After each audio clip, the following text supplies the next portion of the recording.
இப்போ அஜித் சார் என்னோட கம்யூனிகேட் பண்ணலை அப்படின்னா பரவாயில்ல, விஜய் சார் கம்யூனிகேஷன் பண்ணலைன்னா பரவாயில்ல, அவர் ஒரு பெரிய ஹீரோ, அதை பற்றி பிரச்சனை இல்லை. விக்ரம் சார் வந்து அப்படி இல்லை. உங்களை நான் தான் கொண்டுட்டு போய் ஒரு பொக்கேல ரோஸ் பொக்கே மாதிரி சரத்து, தேவயானி, குஷ்பு, என்னுடைய பட்டி தொட்டி எங்கும் இருக்கிற கிராமத்து அத்தனை ஜனங்களுக்கு இவர் தான் விக்ரம்னு தெரிஞ்சது என் படத்தில் தான். பிரியதர்சன் ஒரு டைரக்டர், 60 படங்கள் மோகன்லால் கூட பண்ணியிருக்கார்.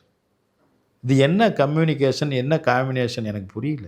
ஒரு படம் கூட நீங்கள் அடுத்த டைரக்டரோட பண்ணுறதுக்கு யோசிக்கிறீங்க. நீங்கள் எப்படி மோகன்லால் ஆக முடியும்? சொல்லாமல் தொட்டு செல்லும் தென்றல் என் காதல் தேவதையின் கண்கள் வத்தி குச்சி பத்திக்காதடா யாரும் வந்து வர, இதெல்லாம் ஒரு ஹீரோவுக்காக ஒரு பண்ணாங்க. அந்த முருகதாஸ் கூட நீங்கள் அடுத்த படம் பண்ணலை.